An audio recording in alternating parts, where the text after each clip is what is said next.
So our original plan had been I was going to give a talk, and Alan was going to make some provocative comments and then chair this panel. But we swapped, so the organizers have asked me to give some provocations, and I think that's probably unnecessary at this point to give any provocation.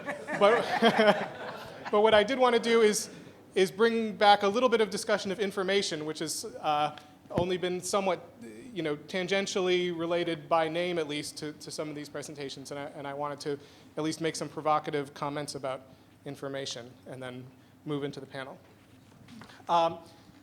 One thing that hasn't been, that I've noticed, and this may be only me that believes this, but I'd be interested. I've heard information and entropy being used more or less interchangeably, and I think that's sort of true up to a sign, but I think it would be useful if possible if we got on the same page, in the sense that, in my mind, and others could disagree, if we have some system of, say, 15 bits, 2 to the 15 states, we can think of it as, and they're all equally probable, we can think of that as having some statistical entropy, say, of 15, up to a normalization. And I think it's reasonable to say that if we know nothing about that system, it's sort of in its maximum entropy state, that we have no information about it. On the other hand, if we know exactly what microstate it's in, its entropy is 0, and we have 15 bits of information about it, and in between we can have some partial information about it. So I think it's better just to say that things have lots of entropy when they're very uncertain, and lots of information when we know lots about their microstate, whereas that has not always seemed to have been the case. So are there disagreements with that? Okay. Good. So that was the non-controversial part. Now, I wanted to talk a bit about indexical information, because despite Alex's efforts, I feel like it's gotten a little bit of short shrift for something that I think is actually really important. This is a sort of information that we have, like, the time is now, we are here, look at that thing over there. So these are things that are based on the fact that we are sort of where we are. We're the people asking the questions. I'm in this room. That's information that isn't necessarily anywhere in the fundamental laws of physics. There's no now in the fundamental laws of physics, but now is a very important thing for us. It distinguishes between whether we're in Puerto Rico or in intergalactic space. If it was billions of years ago, the Roman Empire is not operating right now.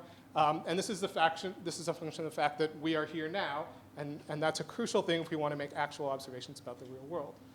So if we think of, now I'll just talk about a very toy space-time again, with some field. The field has values 0 and 1.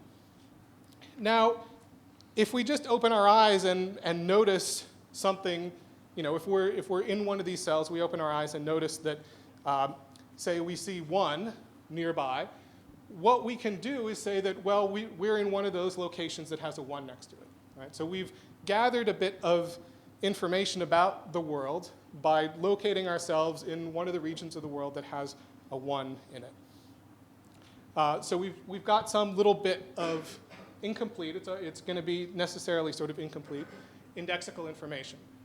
We might then narrow things down further by noticing that, well, not only is there 1 here, but there's 1 nearby. So we've further refined where we are in this big space-time backdrop. Now, what we can do is then try to make some predictions about, if we keep gathering more information about our neighborhood, what are we going to find?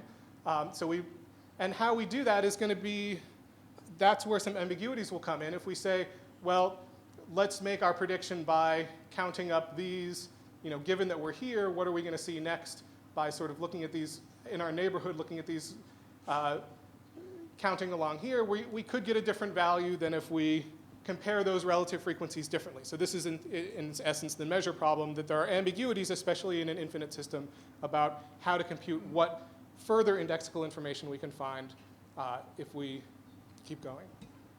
Now, where this, I think it's especially interesting, is in infinite systems. So in finite systems, you can see that when we gathered some indexical information, we also, in some sense, gathered some plain old information, in the sense that we narrowed down the set of microstates that were compatible with what we had seen. So we also had some regular information.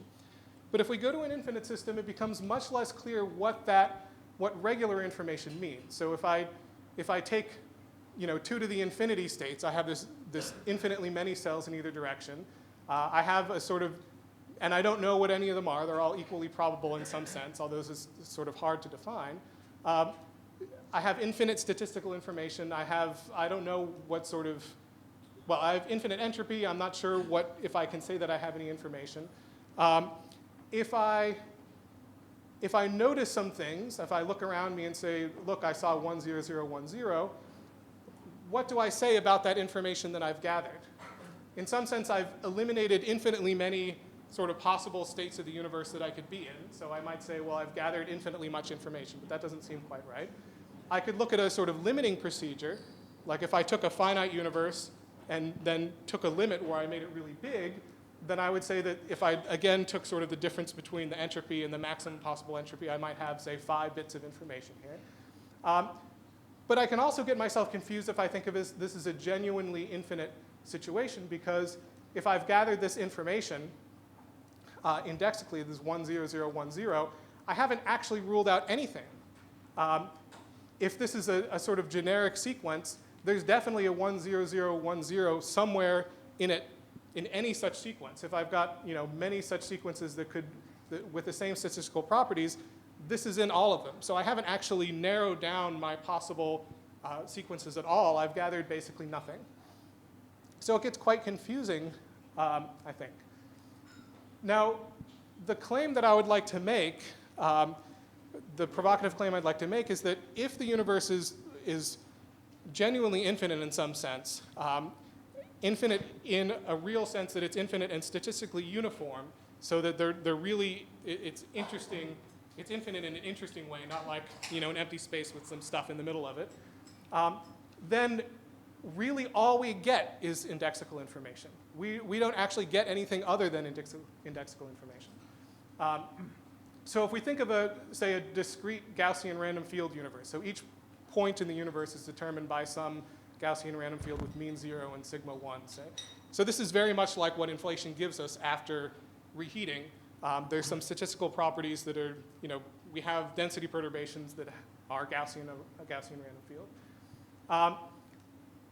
There's no particular preferred position in this. It obeys the cosmological principle. And there's no labels on it that tells you where you are. All you know is I look out and I see this. And you could be anywhere in this doubly infinite sequence that has that in it. The universe is compatible with any finite string of data. So if I measure, I can't be totally surprised that I measure pretty much anything in the sense that whatever I measure is in this Gaussian random field universe somewhere. But I can be surprised if I have a theory that the universe has a particular, say, mean and a particular sigma, and I gather a bunch of information that starts to look very facially unusual for such statistical properties of the universe. So I can gather a whole bunch of information and hypothesis test, say, between proposals for, say, this Gaussian set of parameters or a non-Gaussian model and so on. So I can learn things about the universe, although I can't strictly rule one out, and I can't get any actual information in the sort of Shannon sense about the universe, at least not in a way that I can really see. So an example of this that's another provocation is some work that I've done with Max, and I should say inspired by David Laser, who is I think the deepest thinker you've never heard of, who was my first advisor as a PhD candidate.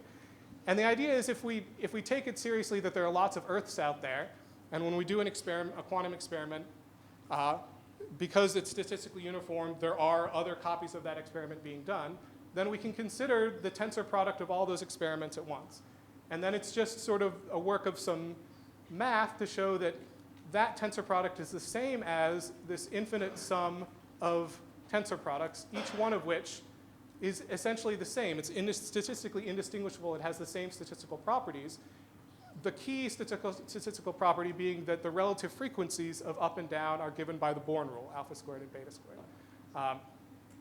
So in this sense, the what quantum uncertainty, sort of what you actually measure, depends on sort of on two things. One is where you are in the sequence, and one is which branch you're in.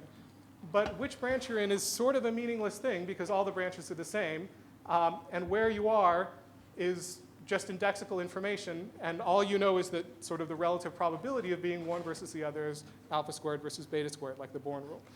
So this was a picture that we formulated where essentially quantum uncertainty and quantum information are indexical uncertainty and indexical information.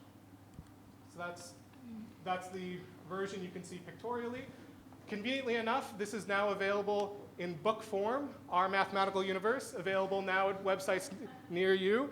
By Max Tech Market has come out today, if you don't know that already. So I urge you to take a look at that. So totally uncontroversial is that Max's book is excellent. One more provocative claim I wanted to make, just for discussion, I think we've heard it actually a couple of times, is that I assert that there really is a difference whether the universe is infinite versus really, really, really, really, really, really, really, really, really, really big. That can be as big as you like. And that there are, in some sense, observationally distinguishable. One argument for that is the Boltzmann brane argument that you heard about, that everyone still seems to agree on, even though Sean misguidedly thinks that there are no fluctuations in de Sitter space. He still agrees that there are fluctuations in de Sitter space.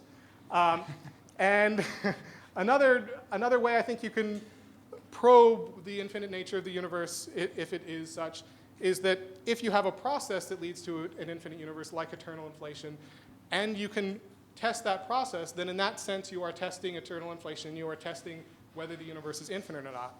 And so I think there are ways of testing eternal inflation. Bubble collisions are one of them. There may be other interesting possibilities. So I think this seems like a totally philosophical question, whether the universe is truly infinite versus finite but arbitrarily large, but it may not be totally philosophical. I don't remember the exact details, but the slide you put up with the infinitely long sets and the thing where you're talking about them being indistinguishable from one another, there are some mathematicians, one of whom happens to be a colleague of mine who's studied that and has written papers on that, where you have an infinitely long string of sets and what information can you get out of that. And he studied it from the standpoint of Kolmogorov complexity, so I just thought I'd point it out. Yeah, they're not quite totally indistinguishable. So it's an interesting topic. I'd like to ask you about that later to see what he says. Paul? If it's truly infinite, then you have to contend with the fact that somewhere out there in that infinity will be systems a bit like us, but maybe slightly more advanced, that will simulate their own universes. These will be fake universes. Then you have a measure problem about whether the fake universes outnumber the real ones. So if you're going to take infinity seriously, you might be led down the path of some philosophers like Nick Bostrom, that with overwhelming probability this is a fake universe. Then the problem is they're fake laws of physics, and all of this is fake anyway. Yeah, so it's in some sense a version of the Boltzmann brane problem, and you have to deal with that as well. So I just want to mention that, Alan Guth just showed us that such an infinite universe is actually not consistent because it doesn't have a normalizable probability distribution. Yeah, so if not having a normalizable probability distribution makes it inconsistent, then it's inconsistent. But I don't really think that reality necessarily has to be constrained by that. Yeah, I'm not sure I said that. Certainly a universe, from my point of view, that's finite at any given time but grows indefinitely is a universe which has an infinite available phase space and is favored and not excluded by the kind of models that I was talking about. I should just add, or for that matter, any quantum mechanical model with infinite dimensional Hilbert space. The wave function is normalizable. It's the same thing. So if you believe that we can imagine infinite dimensional phase space, then infinite dimensional Hilbert space, then Yeah, right.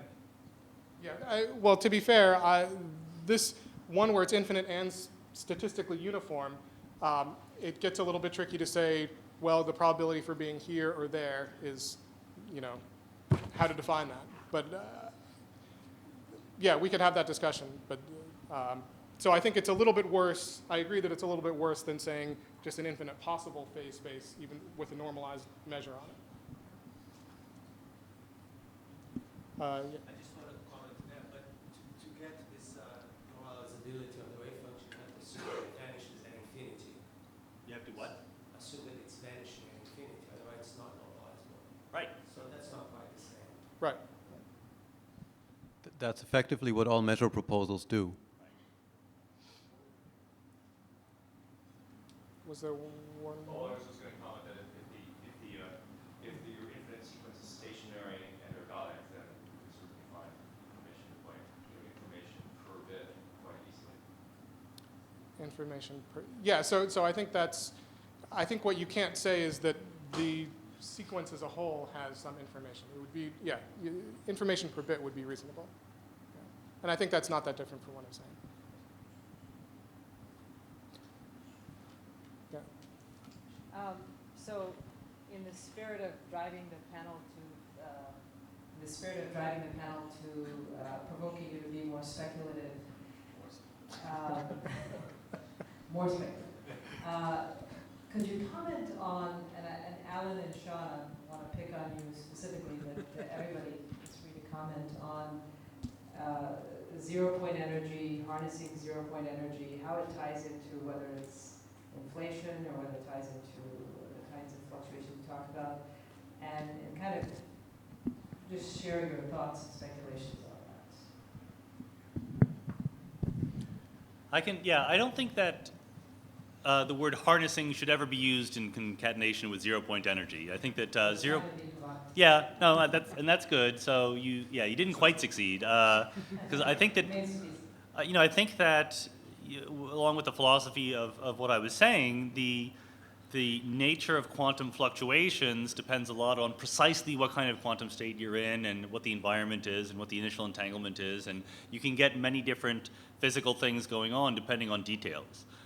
In this sort of pristine case where you are truly in a vacuum state, I don't think that there are dynamical fluctuations of any sort. I don't know if you're truly in that vacuum state, if there's any plausible way. I mean, that by construction is the least useful form that energy can be in. Least harnessable. So you may have already said that in a talk, but do you agree that if density states, as you kind of locally, density vacuum means that the collection of E3 area of possible states, then you can have a superposition, and those E3 or 4 states is a density. So energy should be slightly, of course, different, right? It's the same as that for. It's just a density. I mean, you think about the H, how between H and H plus DH. That's what this entropy is saying, right? Of course. Yeah, that's just otherwise H should be discrete. I mean, it's just always a density. Then you can think about the superposition. Then you have a time evolution in that picture, usually. It's not unique state. No, I think that if you're, my statement would be that if the density matrix that describes your horizon size patch is diagonalizable in the energy eigenbasis, then it's truly static. But there's a huge number of states that are not. If you are truly, just to make sure everyone is on the same page here, I agree with Anthony and with Alan about this, if you have a finite dimensional Hilbert space, you do not dissipate, right? You do not relax to the energy eigenstate unless you start there. So there will always be fluctuations. There's always a Boltzmann brain problem.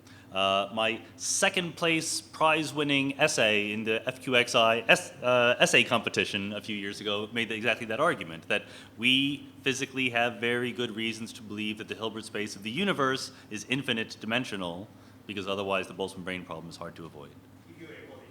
Yeah. Yeah. I guess I'd like to ask the whole panel, a lot of very interesting ideas. Are any of them close to being mature enough to use an idea for an experiment or an observation? It's not trivial or familiar with the new forms of Gaussianity, correlations, anything like that, either cosmological or on the lab. I showed data in my talk. I had the electron orbital. I was very proud. You know.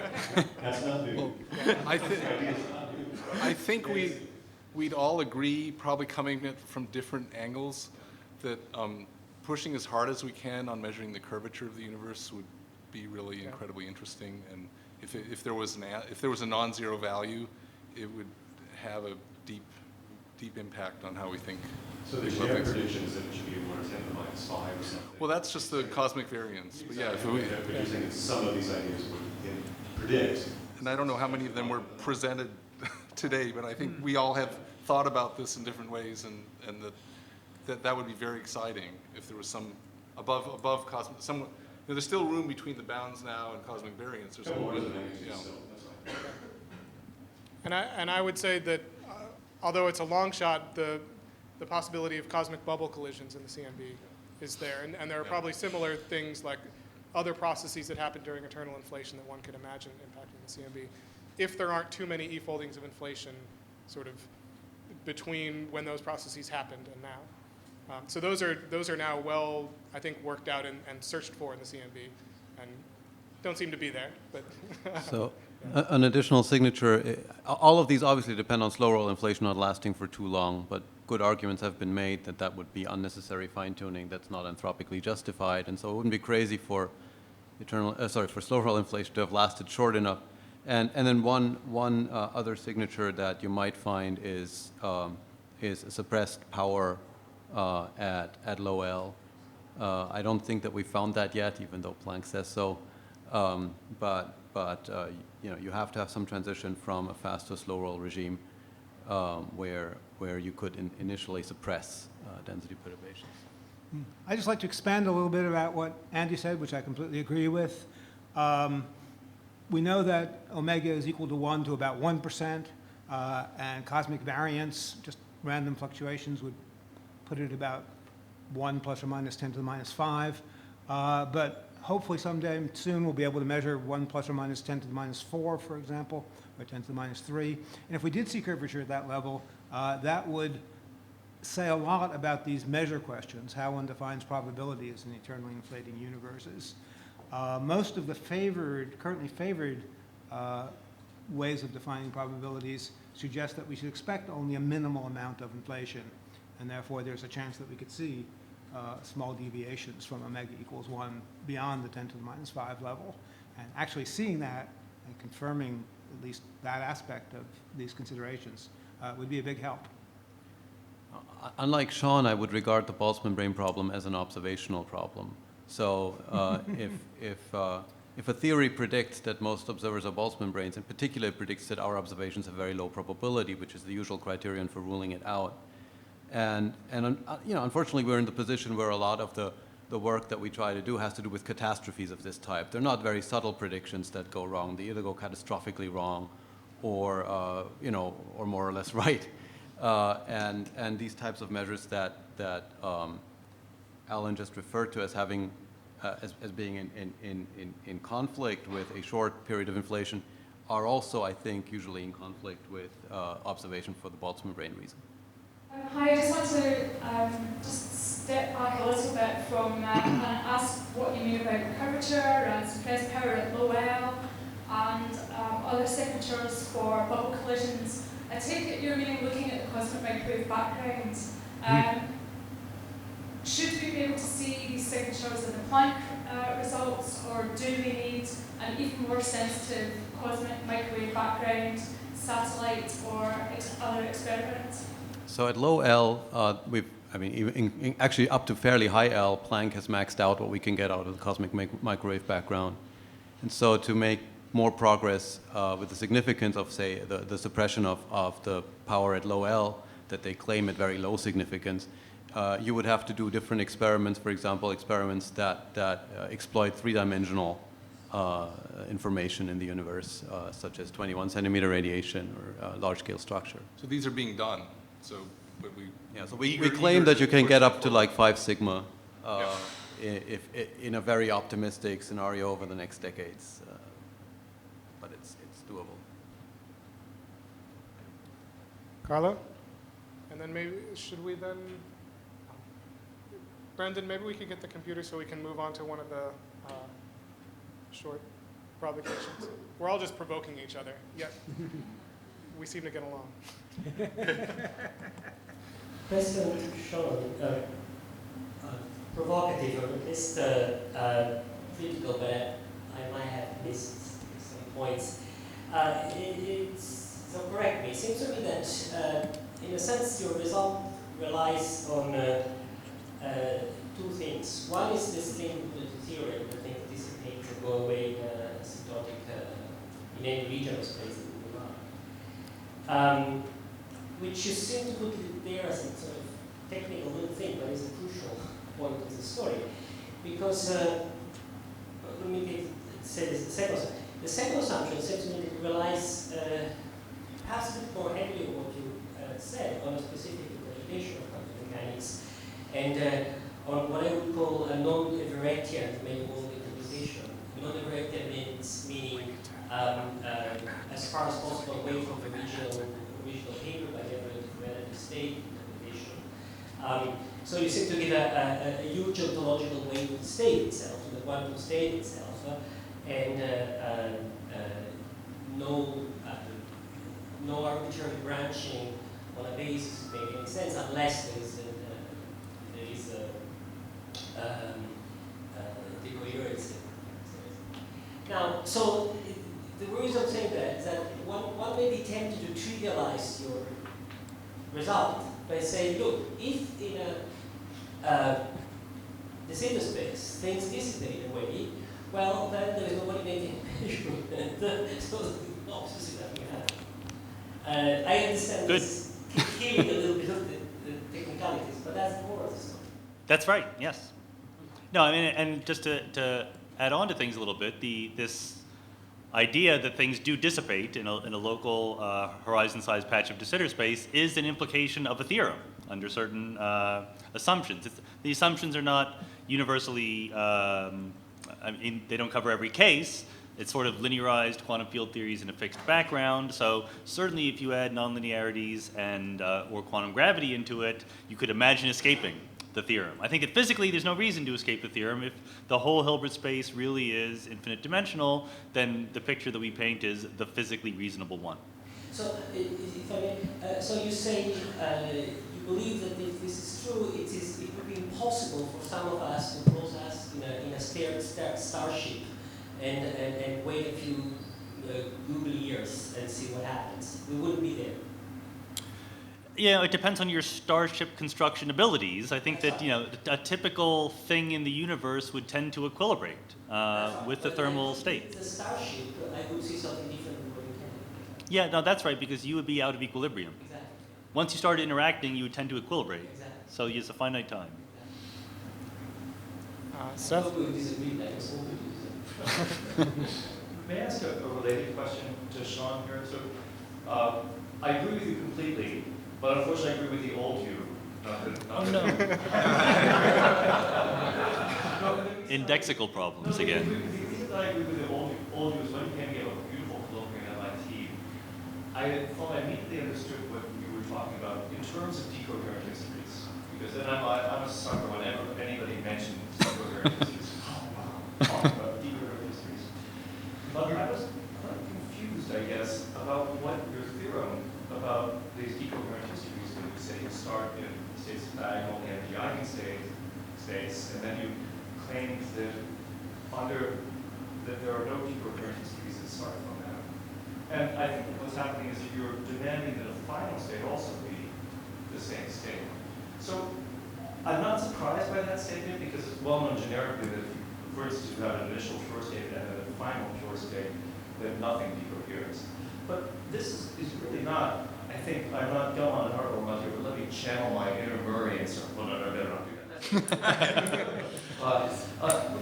It's certainly not the case that if I start in an energy eigenstate of a physical system, that there are no decoherent histories. That's simply not true. And I can easily exhibit to you a system where I start in an energy eigenstate and these are decoherent histories. I feel that you exhibited a set of histories that don't decohere, but there are many other set of histories that do decohere starting in an energy eigenstate. So I was in really trouble understanding your claim about nothing happening because there are decoherent histories where stuff happens when you're starting in an energy eigenstate. What's going on?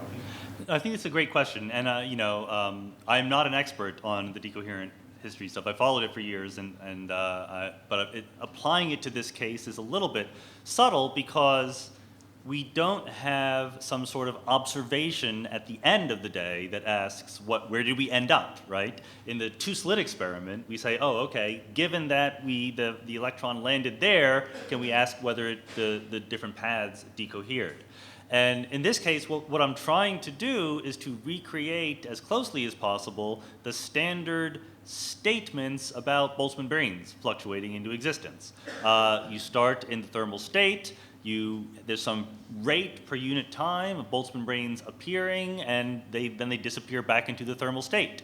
If you project at the end onto something that is not an energy eigenstate, then yeah, all sorts of things can happen in between, but physically, there's nothing that does that. I mean, really, I'm trying to put some formalism onto the absolutely trivial statement that in static states nothing happens. I think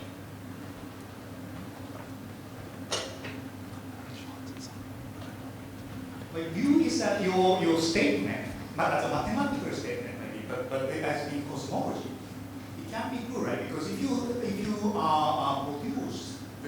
those interstate in cosmology, if you produce those interstate and then decay or something, that's not exact energy eigenstate, of course, because they have time. Sure. And then that's what you usually mean by those interstates and entropy, because it's a superposition of slightly different H. Okay? Because otherwise you don't have any in cosmology. If you think about this kind of evolution picture, focusing on half of the multiverse, but then you can at least do the evolution picture. Then it's already superposition. So you have E3 over 4 or some partly accessible state within what you call semi-classically called velocity space with a fixed H, but you still have superposition very tiny, because otherwise you're not evolving at you're right, as a mathematical state. So if it's really you pick a pure state, unique pure state, then you might be right. But in the context of cosmology, that's what you even atoning and so on. It's always superposition. I would agree with you if you were right. I think. I mean, I know what you're saying. I know. I think there is a good physics question here, and maybe this is the same thing that Seth is getting at. In the full theory, whatever the full theory is, in a patch of de Sitter space, even one that could decay to a lower energy vacuum, if you're still in that higher energy vacuum, is there a sense in which, on the branch of the wave function, where that's what you are, the state that you're in is a thermal density matrix in the true energy eigenbasis. If it's a thermal, if it's a density matrix that looks thermal according to some approximate Hamiltonian, some perturbative Hamiltonian or whatever, then you're absolutely right. Then it's just secretly not really the energy eigenbasis. I believe personally that the moral implication of the no-hair theorem is that you really go to the true energy eigenstates. But I can't prove that, so that's good work to be done. Yeah. Since we're well, I don't know. I just had another comment on Sean's saying. I mean, if you take the different views, instead of going to decoherent histories or something, and just say that the probability of having a Boltzmann brain observation is given by the expectation value of some positive operator, then it seems like if the positive operator is localized in a finite region, does cover the whole thing, then generically, these have positive expectation values. So, I mean, even in Minkowski space, I think you'd get a Boltzmann brain problem that there would be some non-zero expectation value for any positive operator. I mean, I don't know. Another alternative is that I am not finite, but I'm infinite, and therefore it takes a whole, some operator over the whole space, and then of course you can have that operator have zero expectation value in the vacuum, say. But I mean, I find very hard to believe that I'm really spatially infinite. So therefore, I think that there's probably some probability for me to rise as a vacuum, is just even a vacuum fluctuation in any space bigger than I am, whether it's de Sitter or Minkowski. We think you're spiritually infinite,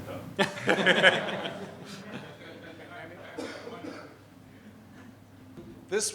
This topic started where I wanted to criticize certain claims that were being made about the multiverse and eternal inflation, starting especially from Don Page here.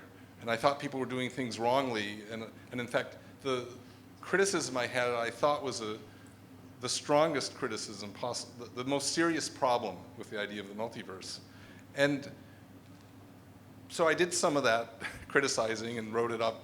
And then along the way, I began to realize, well, hang on, maybe I don't need to believe what they say about the multiverse. What do I think about the multiverse? And what's happened is I've realized that in the process of articulating these concerns, I've sort of realized that what we're really doing is trying to articulate a certain disciplined approach to probabilities, which I think actually helps at least eternal inflation. Certain cosmology, certain problems in cosmology, it actually helps.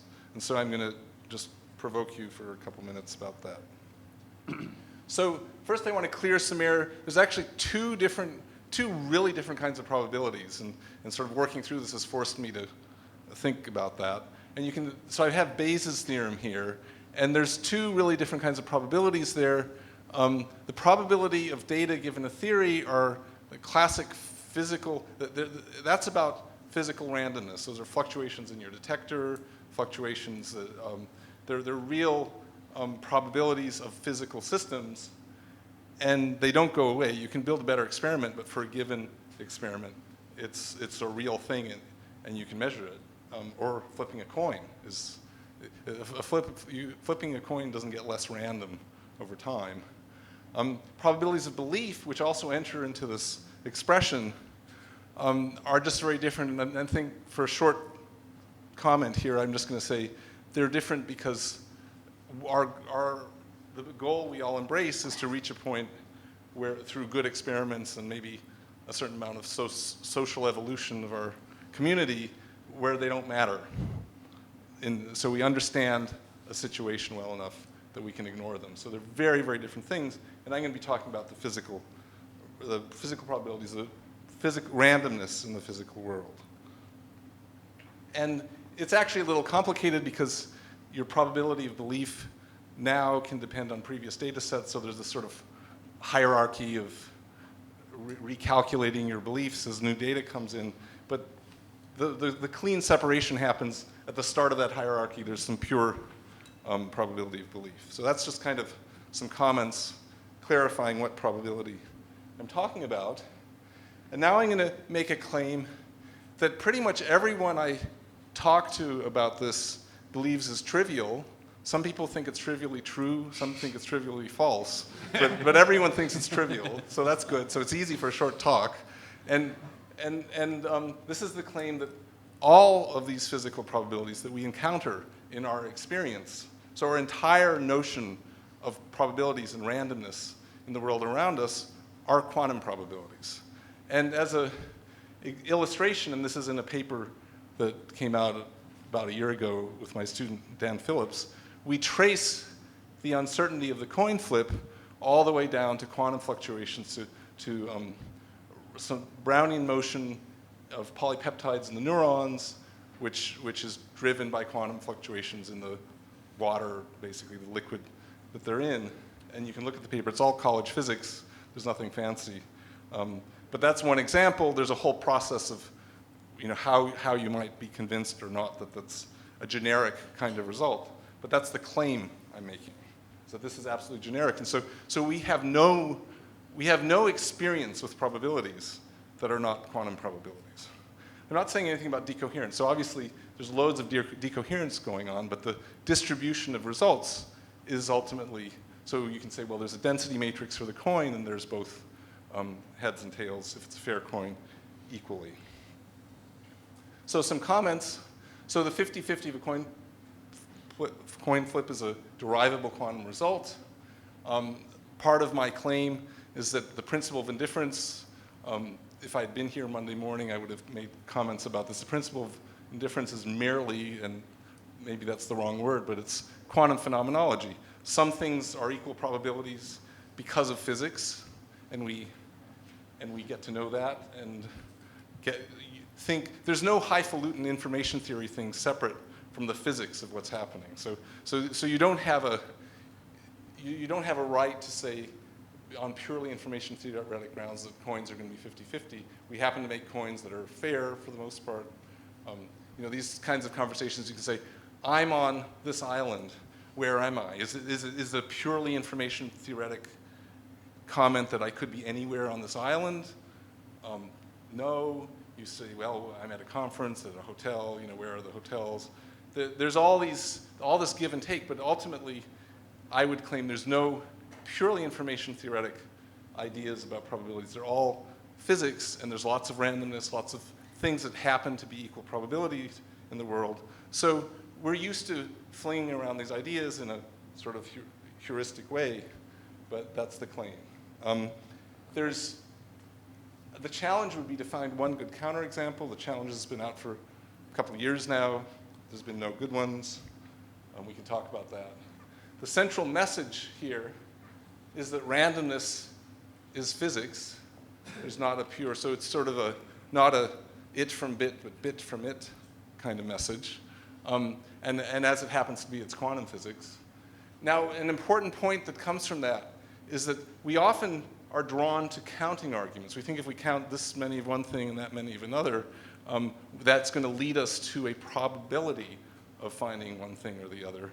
And I'm saying that's not guaranteed to be true. It's often true. It's often true that by counting things up, we are able to learn about real physical probabilities that are predicted for that system, but sometimes it's not. And this is my concern, is that we're misleading ourselves by counting things in cosmology. When we worry about the measure problems in cosmology, I'm concerned that we're misleading ourselves by counting things that actually don't lead to, at least clearly, to quantum probabilities that are predicted for the theory.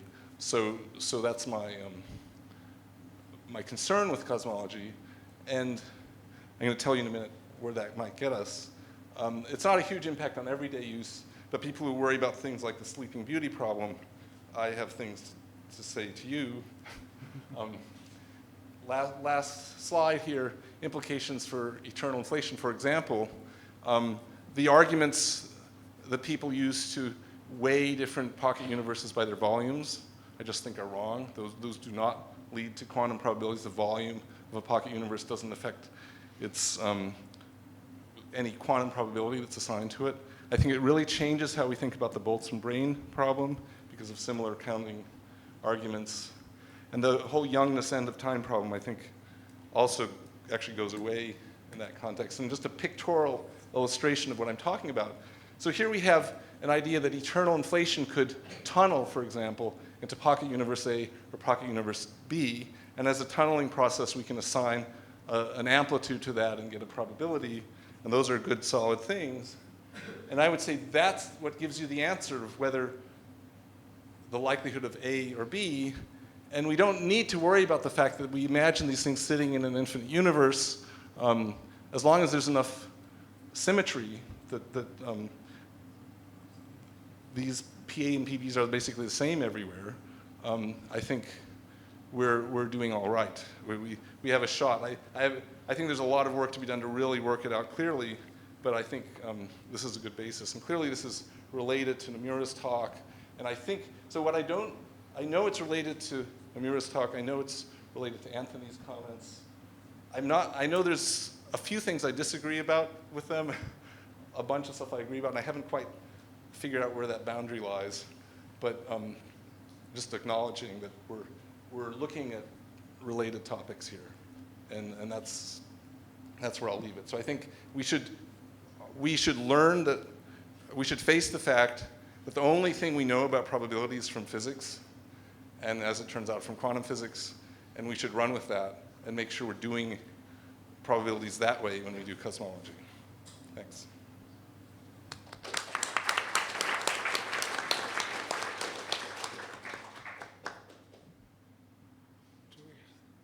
Have we got a question too for Andy?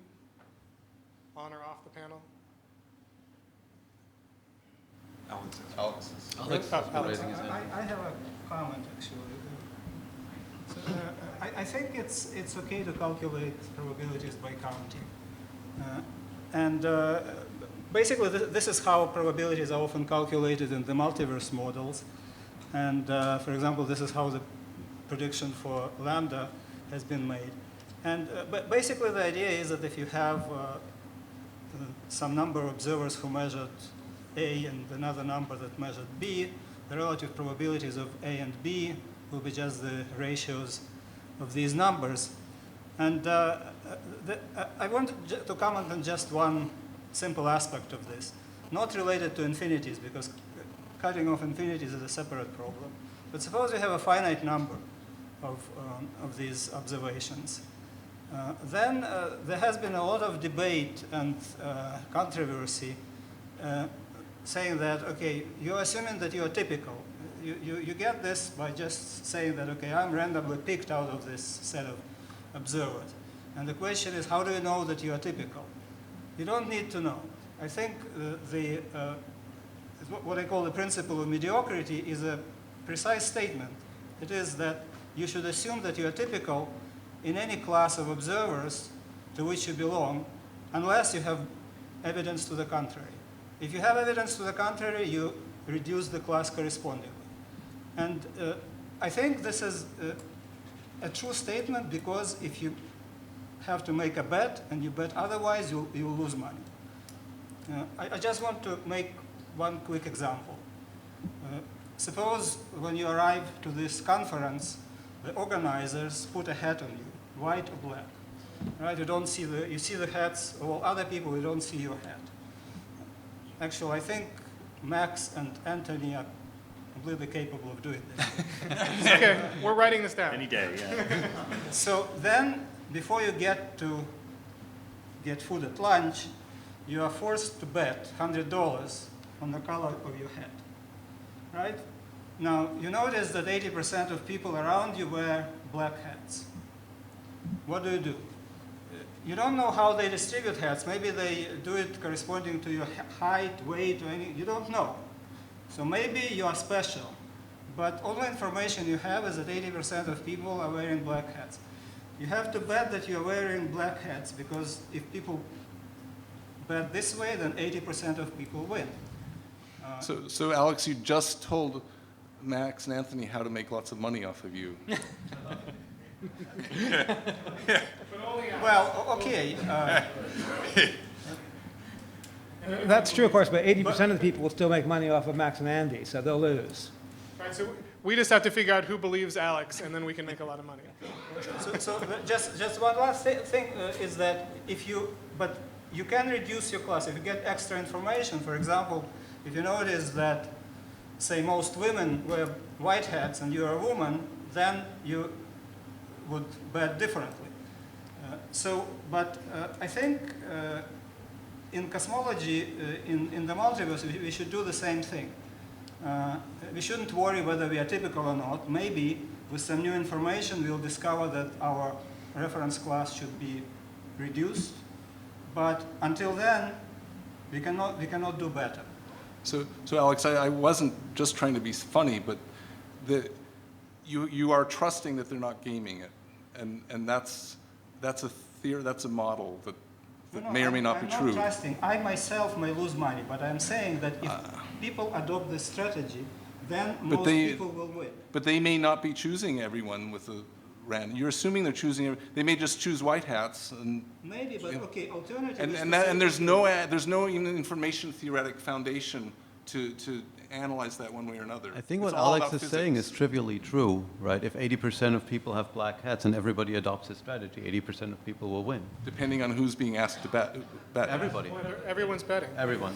If there are only 3 people, you should adopt exactly the opposite strategy. So if there are 3 people, the hats are chosen at random, then if you see 2 people with black hats, you can say white, and you'll have a 3/4 chance of being correct. So if you do the opposite, where other people have 3/4 of the time, because 3/4 of the time it's 1 and 1, and 2 are black and 1's white, or 2 is white and 1 is black. But that's only if you assume that there was equal probability of a black or white hat, but you didn't have that. I'm just pointing out, it really does depend on what the situation is, and in fact, a counterintuitive. If the black hats are still at the airport, then this would not work. I think there's an important point, and that is we seem to be leaning towards the idea that truth is a democracy. That just because more people make money, that we've learned something. And the problem is the theory is I have a white hat, say. And that theory only has one prediction. You can't really test a theory that has one prediction.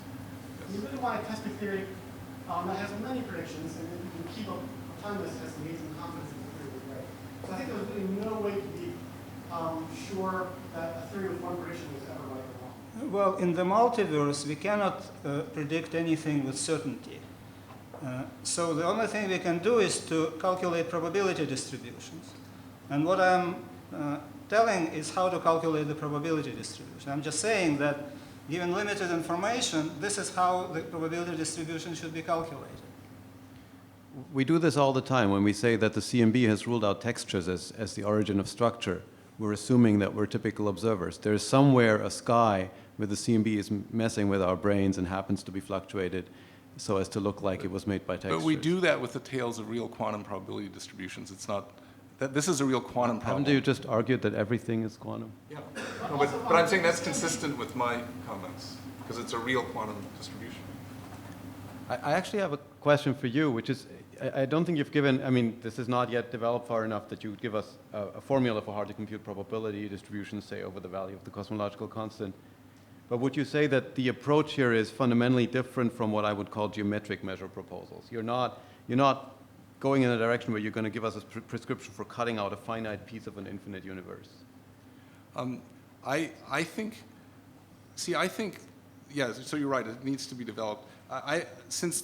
We've sort of have a tradition of using a lot of counting arguments without really checking how well they can be traced back to quantum probabilities or not. I'm not convinced I know all the ins and outs of that.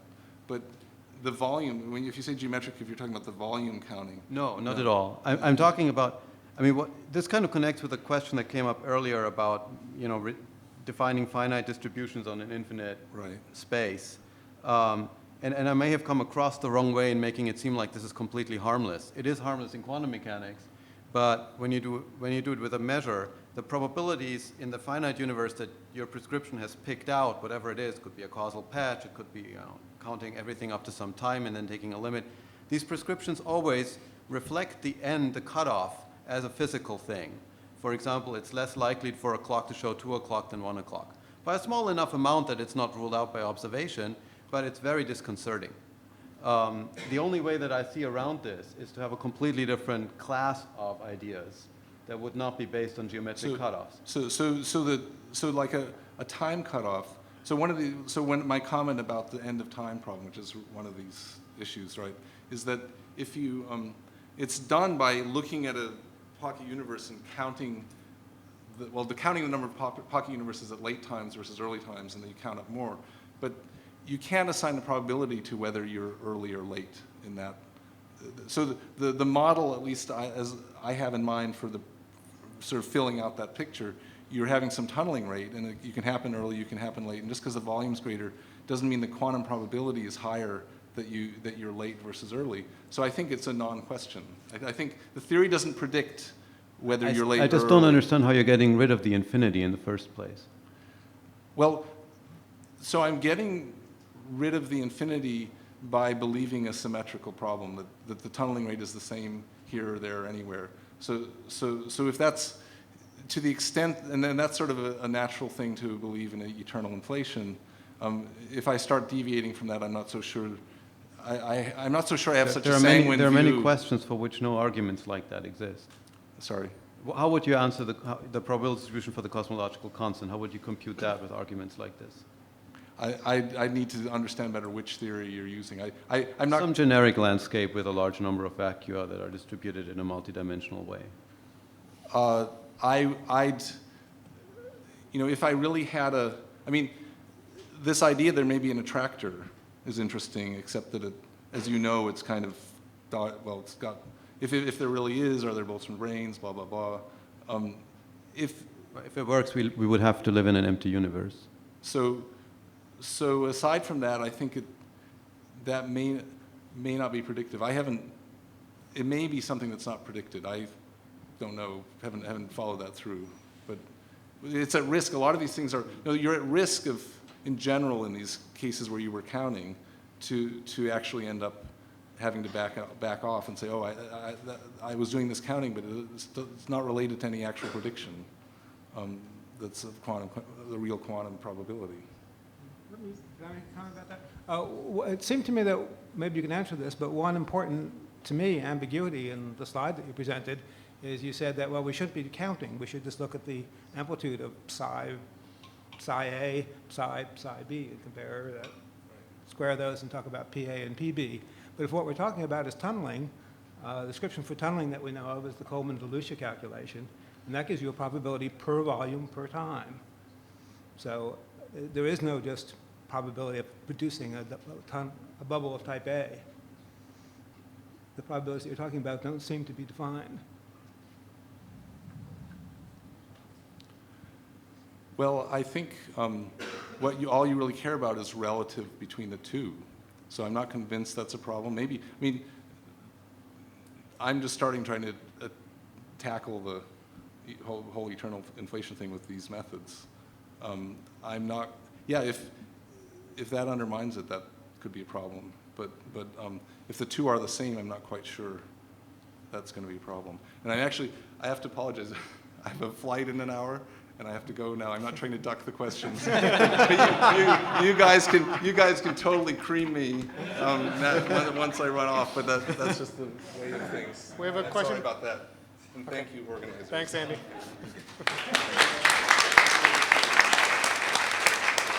We have an audience question. Do we have another Was it something we said, Andy? Yeah, you treat me like that. Okay. Thank you. So, have a certain with the point of view that you have to take quantum mechanics seriously. I sort of have been interested in the interaction between this quantum measure problem and somehow stepping back and saying a possible point of view here. If you're doing quantum mechanics for gravity properly, you're going to have some sort of theory of what your quantum mechanics for the gravitational field and the matter energy is, whatever that theory is. If it's more or less traditional, there's going to be some sort of state, and you either have a proposal or a theory for what that state is. And if you know how to do quantum mechanics in that theory, then you've got an algorithm for computing probabilities. So examples include my collaborators and I have completely rigorous theories like this for the quantum cosmology because they're very simple models. There are some less rigorous versions of this that have been around for years in a consistent history framework with path integrals, fluctuating quantum geometries, how to coarse grain, and how to assign probabilities to any covariant statement you might want to make. And so what I'm interested in, so that would seem somehow from a very naive point of view the right way to answer any of these questions is to have a theory, have a framework for understanding when those probabilities make sense, perhaps in the context of decoherent histories or some other equivalent proposal, and then you just do it. So I'm sort of curious what all of your points of view might be on the relation of all of these debates about the cosmological measure problem to once we have a full theory of quantum gravity and state and how one is supposed to extract probabilities from those two inputs is what is the relation of those two problems, the measure problem, and sort of somehow how we might like to do it. And I suppose you could regard whatever that proposal would state as being irrelevant due to some kind of statistical or thermodynamic arguments or something, but how do the members of the panel regard the relationship between somehow quantum gravity done right, like we teach our students to do quantum mechanics, versus these more abstract arguments about we don't know how to do it, so we're just saying, making some kind of generosity arguments for it.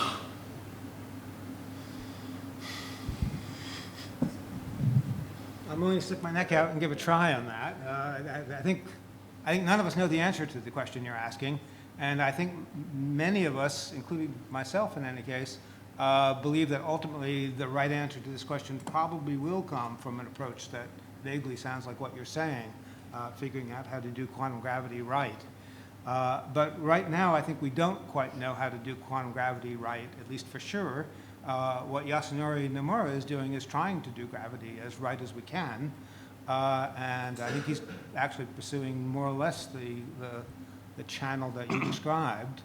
For myself, I don't know for sure what the right route is, but I think we do understand semi-classically how inflation works, and at the semi-classical level, it gives very good predictions, for example, fluctuations in the cosmic microwave background. So there is, I think, also a good motivation, until we know how to do gravity right, of pursuing the semi-classical description. And the semi-classical description gets into these measure problems because the semi-classical description tells us that inflation just keeps going, producing more and more of these pocket universes. And then, if one believes that the quantum theory might give us those same results, which we don't know for sure, but if it does, it would mean that the quantum theory would be predicting what the multiverse as a whole would look like at any given time. But our problem is going from predictions for the multiverse as a whole to predictions of what an individual observer will see. And when the multiverse as a whole contains an infinite number of those individual observers, that step is one which is ill-defined, and it's what we're wrestling with.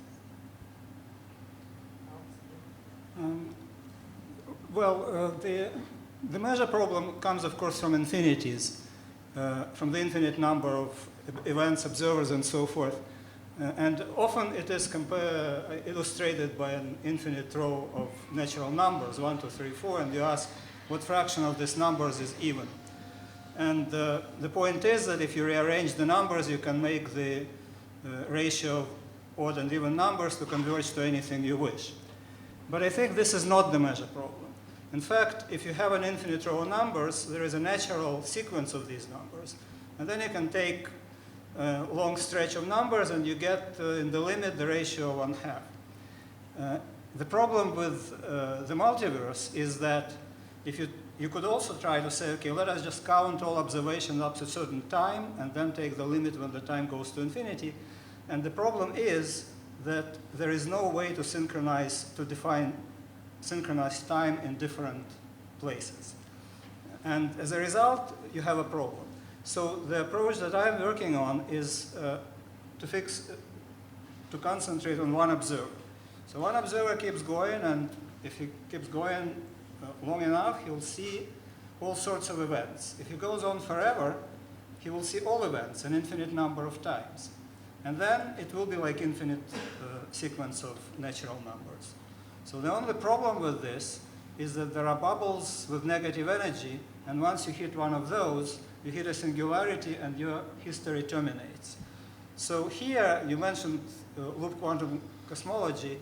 Here, loop quantum cosmology actually may help, because according to that, negative energy bubbles do not really collapse to singularity, but the collapse is followed by a bounce.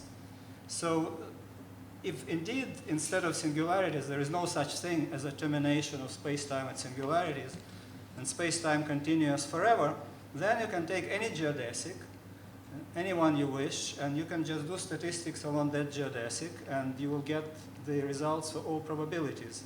And all geodesics except a set of measure 0 will give you the same probabilities.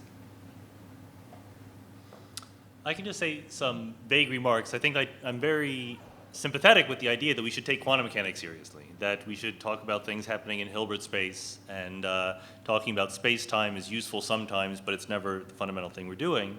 Even with that realization, there's at least 4 obvious possibilities that we have very little clue about how to choose between. One is the Wheeler-DeWitt approach, in the very basic sense that you have a non-evolving wave function, and time is emergent, and that's what Yasunori was talking about. The next 2 are if you have the Schrödinger equation and the wave function does evolve, there's a big difference whether it evolves in a finite dimensional Hilbert space or an infinite dimensional Hilbert space.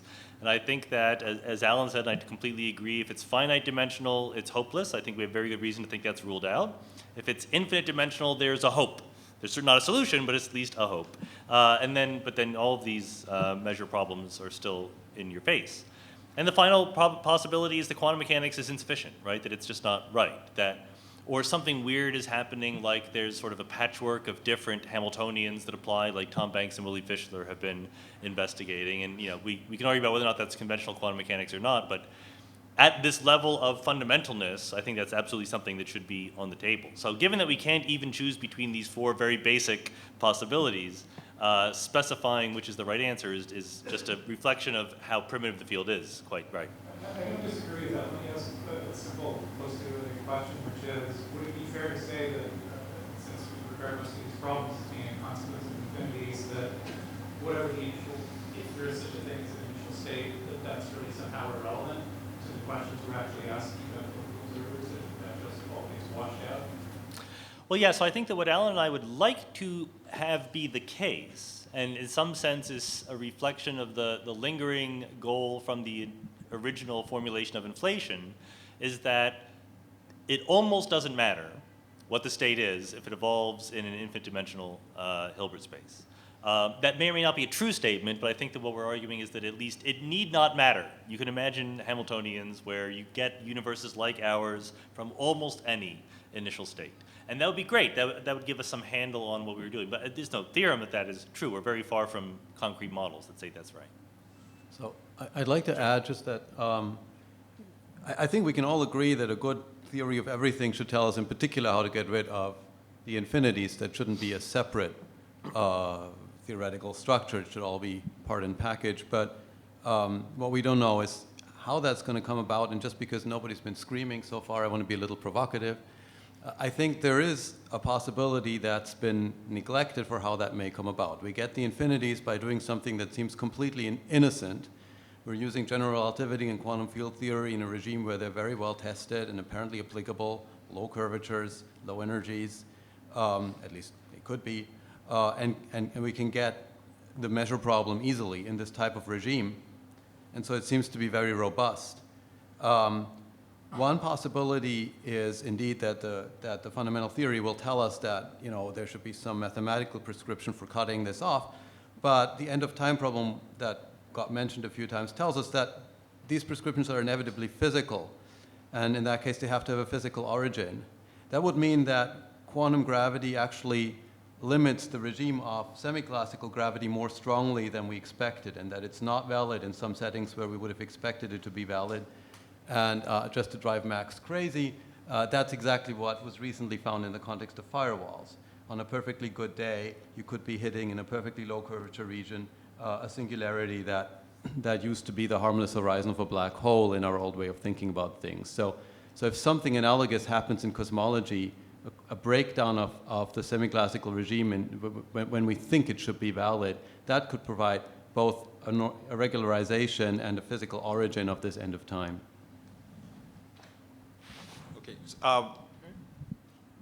Yeah, in my view, this measure problem is, in my view, it's something that's independent of the quantum state and of the evolution. It's the rules for getting the probabilities of observation. And I think it would arise even in a finite universe. I mean, I've made arguments that, for example, well, my conjecture is that the probabilities of observations are given by expectation values of appropriate operators. The challenge, of course, is to find the operators. I have made arguments in several papers showing that Born's rule doesn't work in a universe large enough to have more than one copy of an observer. So, I mean, for example, imagine an observer here, an observer here, and one of them is going to look at an electron which happens to be spin down, and the other is going to look at an electron which has spin up.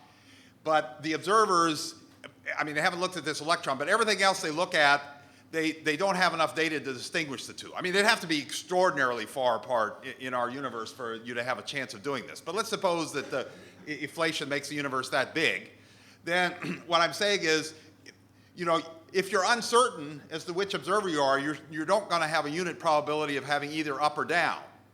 But how are you going to get that from a projection operator? Well, you could say, well, we'll just use a projection operator sideways, but then I could just choose the state. So if I want to use an operator that's context, is this right word, context independent, that independent of the quantum state. If I want to say what the operator is, whose expectation value is proportional to the probability before choosing the state, then I'm saying, it's just, if the state is this, there's no projection operator that's going to give me a value between 0 and 1 that's natural to use. I mean, okay, I could have a projection on it being that way, but then I could change the state around to being this, and then I'd get unit probability for seeing it that way, whereas I'm supposed to be really uncertain.